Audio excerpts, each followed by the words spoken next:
Hi friends, welcome to Eiffel learning tower.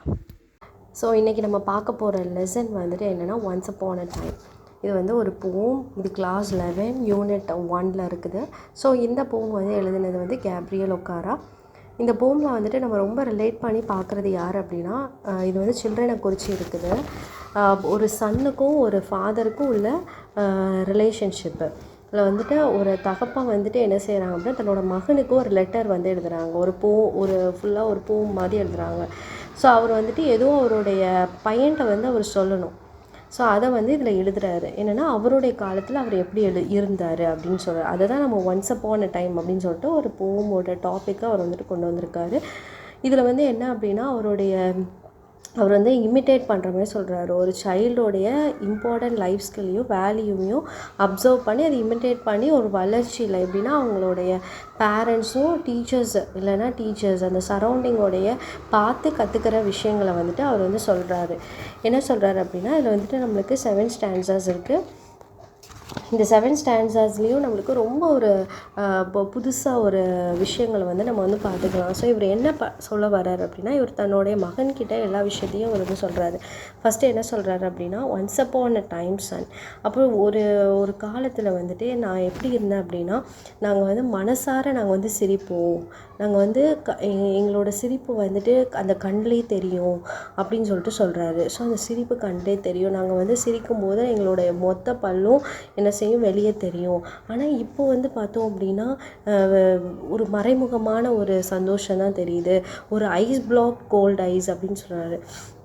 கண் வந்து அப்படியே ஒரு கண்ணை வந்துட்டு அப்படியே அந்த ஐஸ் வந்து கட்டிகளாக இருக்கும் தெரியுமா. ஸோ அந்த மாதிரி வந்து இப்போ ஆயிடுச்சு. இப்போ வந்து ஒரு சந்தோஷமான ஒரு சிரிப்பே கிடையாது அப்படின்னு சொல்லிட்டு சொல்கிறார். அடுத்த ஸ்டான்ஸால் என்ன சொல்கிறாருன்னா, நாங்கள் வந்துட்டு ரொம்ப வந்து ஆசையாக என்ன பண்ணுவோம்னா கையெல்லாம் கொடுப்போம். முழு மனசோட எல்லாருக்கும் நாங்கள் கை கொடுப்போம். ஆனால் இப்போ வந்து எப்படின்னா, ஒரு ஹார்ட்டே இல்லாத, ஒரு மனசே இல்லாத மாதிரி ஒரு சும்மா வராங்க போகிறாங்க, கை கொடுக்கணும்னு கை கொடுக்குறோம்.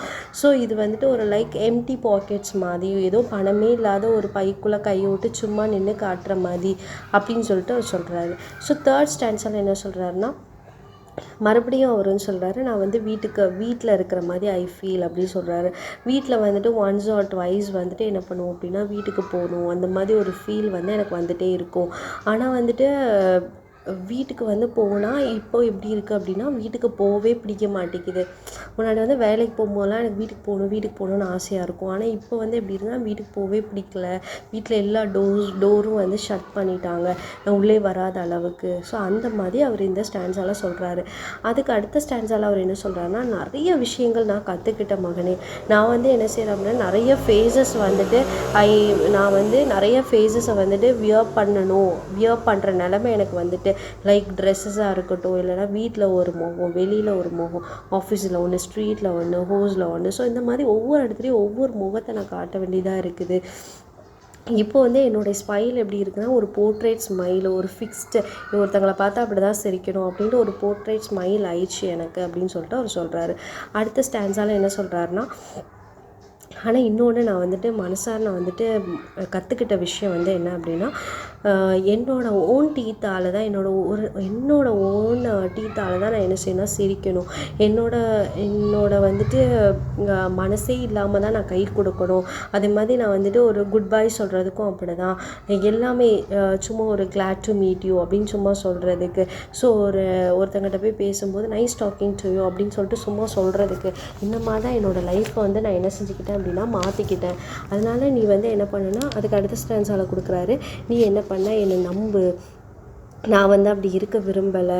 நான் வந்து உன்ன மாதிரி இருக்கும்போது நான் நிறைய விஷயங்களை நான் வந்து கற்றுக்கிட்டேன். ஒரு மிரரை பார்த்து நான் சிரிக்கிற மாதிரி எனக்கு இருக்கும். என்னோடய டீத் வந்து எப்படி இருக்குது அப்படின்னா, ஒரு ஸ்னேக்கோட பேர் ஃபேங்க்ஸ் மாதிரி ரொம்ப ஒரு கடினமான ஒரு பாதையாக இருக்கும். ரொம்ப வந்து பற்கள்லாம் ரொம்ப பாய்சனஸாக இருக்கும் அப்படின்னு சொல்லிட்டு சொல்கிறாரு. அதனால இவர் என்ன சொல்கிறாரு அப்படின்னா, so show me son how to laugh. அப்போ அவர் வந்து கேட்குறாரு தன்னுடைய மகன்கிட்ட, எப்படி நான் சிரிக்கணும்னு எனக்கு சொல்லிக் கொடு. நான் வந்து எப்படி சிரிக்கணும், எப்படி ஸ்மைல் பண்ணணும் அப்படின்னு எனக்கு சொல்லு. நான் வந்து மறுபடியும் அட் எண்ட் அவர் என்ன சொல்கிறாங்க, once upon a time when I was like you.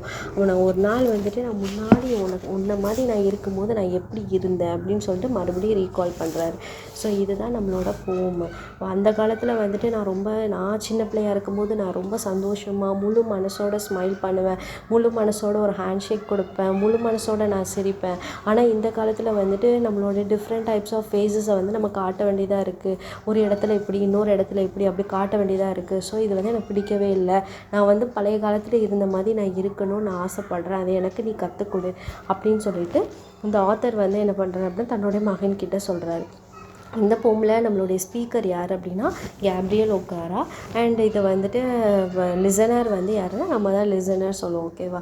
So இதுதான் நம்ம இந்த போமில் வந்து நம்ம பார்த்துருக்கோம். இந்த கேப்ரியல் ஒகாரா யாருன்னா ஒரு நைஜீரியன் போயட் அண்ட் நாவலிஸ்ட். இவர் வந்துட்டு ஒரு பிளாக் அண்ட் இவர் வந்துட்டு ஒரு நைஜீரியன். அந்த ரைட்டர் வந்துட்டு அவர் நிறைய செவரல் லாங்குவேஜில் இந்த வேர்ட்ஸ் எல்லாமே டிரான்ஸ்லேட் ஆகிருக்கு. ஸோ இவர் வந்துட்டு என்ன அப்படின்னா அவரோட ஃபேமஸ் போம்லாம் நம்ம என்ன சொல்லலாம் அப்படின்னா த கால் ஆஃப் த ரிவர் நன்னு சொல்லுவோம். இது மட்டும்தான் ஒரு பெஸ்ட் அவார்ட் லிட்ரேச்சர் அப்படின்னு சொல்லிட்டு ஒரு ஃபெஸ்டிவல், ஃபைன் ஆர்ட்ஸ் ஃபெஸ்டிவலில் வச்சு இவருக்கு அந்த அவார்டு வந்து கொடுத்துருக்காங்க. ஸோ இந்த போம் வந்துட்டு ரொம்ப ஒரு ஃபேமஸான போமாக இருந்துச்சு. ஸோ ஒகாரா வந்துட்டு ஒரு டிப்பிக்கல் போம் தான் வந்து அவர் டிரான்ஸ்லேட் பண்ண ரியாலிட்டி, லைஃபோட ரியாலிட்டி என்ன அதை வச்சு தான் அவர் எழுதுவார். தன்னோட சர்க்கிளில் சுற்றி இருக்கிறத வந்து ஒரு கம்ப்ளீட் சர்க்கிள் கொண்டு வர்றதுக்காக அவர் வந்துட்டு நிறைய விஷயங்களை அவர் எழுதியிருக்காரு. ஸோ இவருடைய ஃபஸ்ட் நாவலோடைய பேர் என்னென்னா த வாய்ஸ். அதான் ஒரு அவுட்ஸ்டாண்டிங் லிங்குவிஸ்டிக் எக்ஸ்பெரிமெண்ட்டாக இருந்திருக்கு. ஸோ அவருடைய மற்ற ஒர்க்ஸ்லாம் பார்த்தோன்னா த ஃபிஷர்மேன் இன்வொகேஷன், அப்புறம் வந்து 2 புக்ஸ் சில்ட்ரனுக்காக எழுதுனது little snake and little frog, அதுக்கப்புறம் வந்து அன் அட்வென்ச்சர் டு ஜூஜோ ஐலாண்டு. ஸோ இது எல்லாமே அவர் வந்துட்டு எழுதியிருக்காரு. So thank you friends. நெக்ஸ்ட் வீடியோவில் நம்ம பார்க்கலாம். ஏதாவது உங்களுக்கு டவுட் இருந்துச்சுன்னா கமெண்ட் பண்ணுங்கள். இந்த சேனலை நீங்கள் லைக் பண்ணி சப்ஸ்கிரைப் பண்ணி மற்றவங்களுக்கும் ஷேர் பண்ணுங்கள். ஸோ இது ரொம்ப ஹெல்ப்ஃபுல்லாக இருக்கும்.